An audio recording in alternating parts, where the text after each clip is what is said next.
एक दिन स्कूल से छुट्टी होने के बाद कामनी घर आने के लिए ऑटो रिक्शा का इंतजार करने लगी। तभी उसके सामने एक कार आकर रुक जाती है। उस कार से एक अधेड़ आदमी बाहर आता है।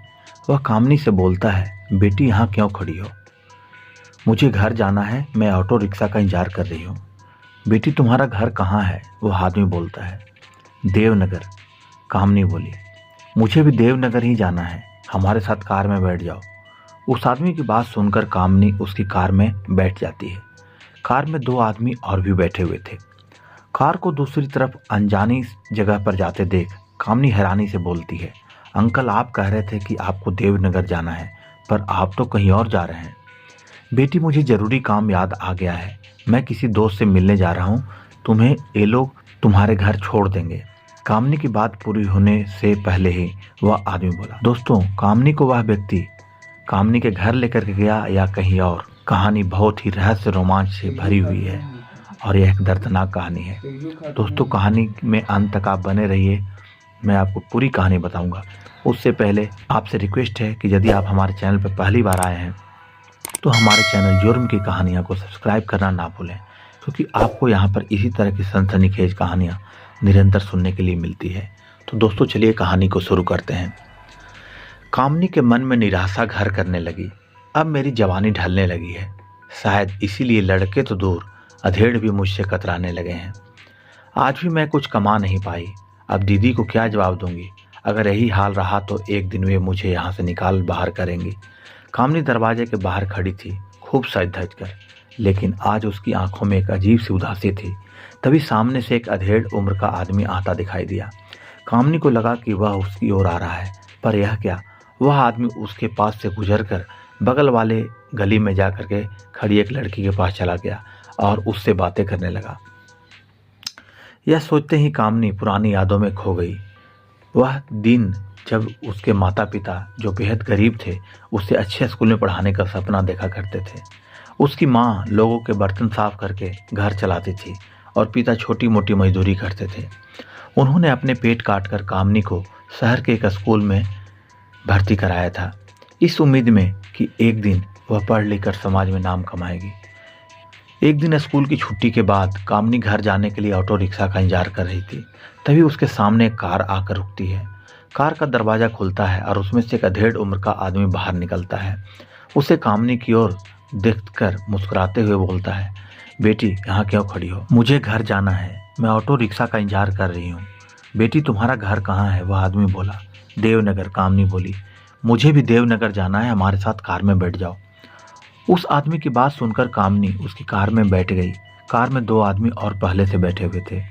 कार को दूसरी तरफ अनजानी सी जगह पर जाते हुए देख कामनी हैरानी से बोली, अंकल आप कह रहे थे कि आपको देवनगर जाना है, पर आप तो कहीं और जा रहे हैं। बेटी मुझे जरूरी काम याद आ गया है, मैं किसी दोस्त से मिलने जा रहा हूँ, तुम्हें ये लोग तुम्हारे घर छोड़ देंगे। कामनी की बात पूरी होने से पहले ही वह आदमी बोला। कार आगे दौड़ने लगी।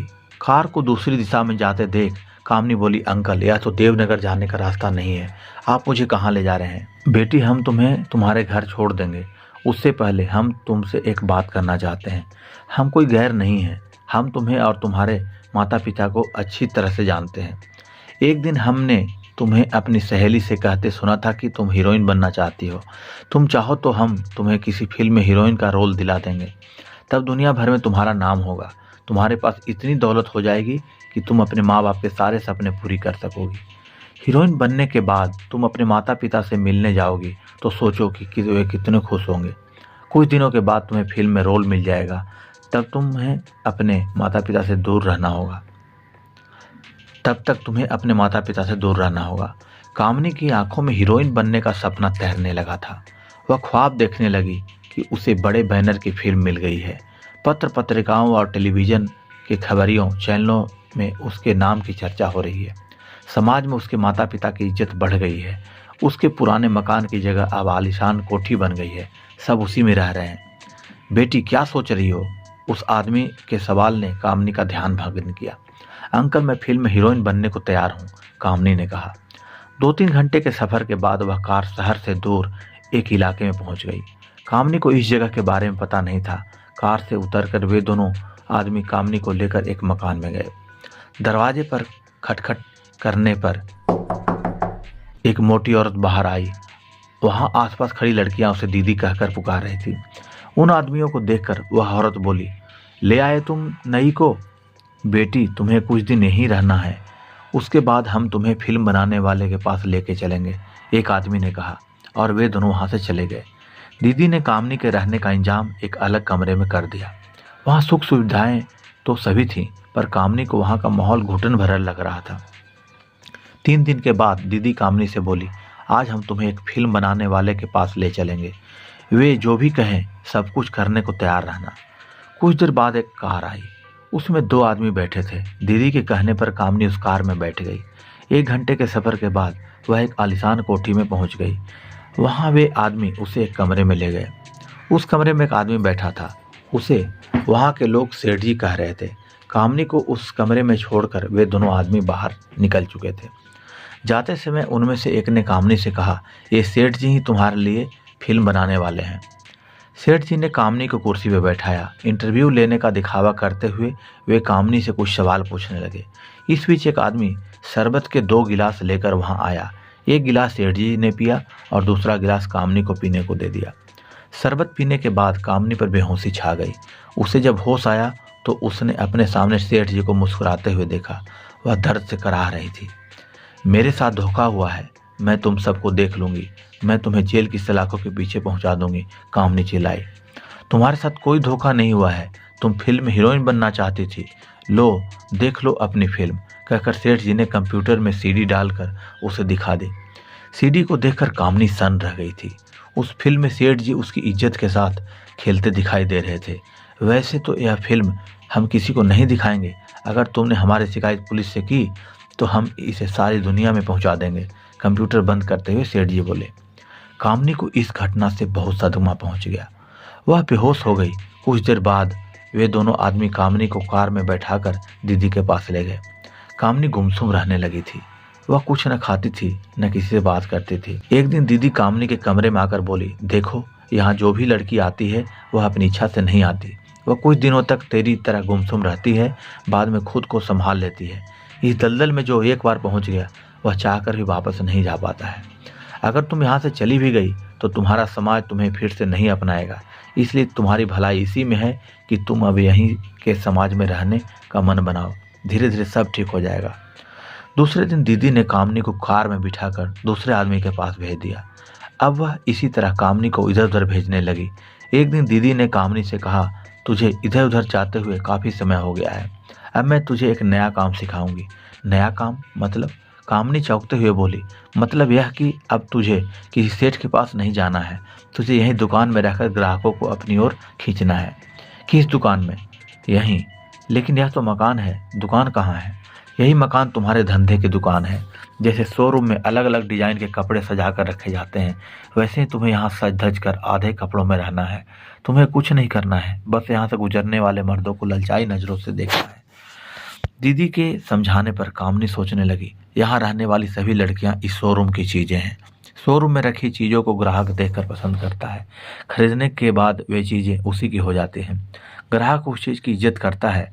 हम जिस्म के सौदे की वे चीज़ें हैं जिन्हें ग्राहक कुछ देर के लिए खरीद कर मज़ा लेकर चला जाता है। वासना के भूखे दरिंदे हमारे पास आकर अपनी भूख मिटाते हैं। हम भी चाहते हैं कि हमारा दिल किसी के लिए धड़के, वह एक हो, वह हम पर मर मिटने को तैयार हो। हम भी समाज के रिश्तों की डोर से बंधे। पिंजरे में बंद पंछी की तरह कामनी का मन फड़फड़ा रहा था। एक दिन कामनी ने सोच लिया कि वह इस दुनिया से बाहर आकर रहेगी। ज़्यादा इस कोशिश में उसकी जान चली जाएगी। जिस्म के शोरूम की चीज़ बने रहने से अच्छा है कि वह मौत को गले लगा ले। अगर वह बच गई तो समाज का हिस्सा बन जाएगी। कामनी ने दीदी को भरोसे में ले लिया। अपने बर्ताव और काम से उसने दीदी पर असर जमा लिया। दीदी को यकीन हो गया था कि कामनी ने खुद को यहाँ की दुनिया में ढाल लिया है। एक दिन मौका देखकर कामनी वहाँ से भाग गई और ट्रेन में बैठकर अपने घर चली गई। इतने सालों के बाद कामनी को देखकर उसके भाई खुश हो गए। उन्होंने कामनी को बताया कि माता पिता की मौत हो चुकी है। वह अपने भाई विनोद और सोहन के साथ रहने लगी। भाइयों को दुख न पहुंचे यह सोचकर उसने अपने बीते दिनों के बारे में कुछ नहीं बताया था। कामनी का भाई विनोद एक कंपनी में काम करता था। उस कंपनी का मालिक रविंद्र नौजवान था। एक दिन वह विनोद के जन्मदिन की पार्टी में उसके घर आया। विनोद ने उससे कामनी का परिचय कराया। उसे कामनी पसंद आ गई। धीरे धीरे रविंद्र और कामनी के बीच नजदीकियां बढ़ने लगी। एक दिन दोनों ने प्रेम विवाह कर लिया। रविंद्र और कामनी एक दूसरे को बहुत प्यार करते थे। शादी के बाद कामनी रविंद्र के साथ शहर में किराए के मकान में रहने लगी थी। एक दिन रविंद्र की कंपनी में बैठक चल रही थी। रविंद्र को याद आया कि उसकी जरूरी फाइल तो घर पर ही रह गई है। रविंद्र ने सुपरवाइजर प्रदीप को वह फाइल लेने के लिए अपने घर भेज दिया। रविंद्र के घर पहुंचकर प्रदीप ने दरवाजे पर दस्तक दी और दरवाजा खटखटाया। थोड़ी देर बाद कामनी बाहर आ गई। कामनी, तू यहाँ? तूने मुझे पहचाना? कामनी को देखकर प्रदीप बोला। नहीं तो, कामनी बोली। वहाँ मैं तुम्हारे पास कई बार आया करता था। क्या तुझे यहाँ साहब किराए पर लाए हैं? प्रदीप की बात सुनकर कामनी चुप रही। प्रदीप कामनी को बाहों में भरने लगा। वह उसे चूमने की कोशिश करने लगा। परे हट जाओ मेरे सामने से, कामनी चिल्लाई। जानम, मैंने तुम्हें कई बार प्यार किया है। आज यहाँ तू और मैं ही तो हैं। मेरी इच्छा पूरी नहीं करोगी? नहीं, तुम्हें मुझसे तमीज से बात करनी चाहिए। मैं तुम्हारे साहब की बीवी हूँ, कामनी चिल्लाई। तमीज से? प्रदीप हंसकर बोला। मैं साहब को तुम्हारे बारे में सब कुछ बता दूंगा, प्रदीप से बोला। नहीं, तुम ऐसा नहीं करोगे, मेरी जिंदगी बर्बाद हो जाएगी। ठीक है, अगर तुम अपनी जिंदगी बर्बाद होने से बचाना चाहती हो तो मैं जब चाहूँ तुम्हें मेरी इच्छा पूरी करनी होगी। तुम्हें यह काम आज और अभी से करना होगा। जिस दिन तुमने मेरा कहा नहीं माना, मैं तुम्हारी पूरी कहानी साहब को बता दूंगा, जाते जाते प्रदीप कामनी से बोला। अब प्रदीप रविंद्र की गैरहाजिरी में समय समय पर कामनी से मिलने आने लगा। एक दिन किसी काम से रविंद्र अपने घर पर समय से पहले आ गया। उसने प्रदीप और कामनी को एक साथ देख लिया। उसने प्रदीप और कामनी को बुरी तरह डांटा। उसने प्रदीप को नौकरी से हटाने की धमकी दी। प्रदीप ने रविंद्र को कामनी के बारे में सब कुछ बता दिया था। रविंद्र ने कामनी का साथ छोड़ दिया। कामनी के बारे में जब उसके भाइयों को पता चला तो उन्होंने भी उसे अपने साथ रखने से मना कर दिया। कामनी के पास फिर से उस दुनिया में लौटने के सिवा कोई रास्ता नहीं रह गया था। कामनी, आज भी कुछ कमाया या नहीं? दीदी की बात सुनकर कामनी यादों से बाहर आ गई। दोस्तों, मेरा कहानी कहने का उद्देश्य यह नहीं है कि किसी की भावनाओं को ठेस पहुंचाया जाए। मेरा कहानी कहने का यही उद्देश्य होता है कि समाज में हो रही घटनाओं के प्रति आप सजग रहें, सचेत रहें। दोस्तों, आज के लिए बस इतना ही। मिलते हैं अगले एपिसोड में नई क्राइम स्टोरी के साथ में। तब तक के लिए सजग रहें, सुरक्षित रहें। धन्यवाद।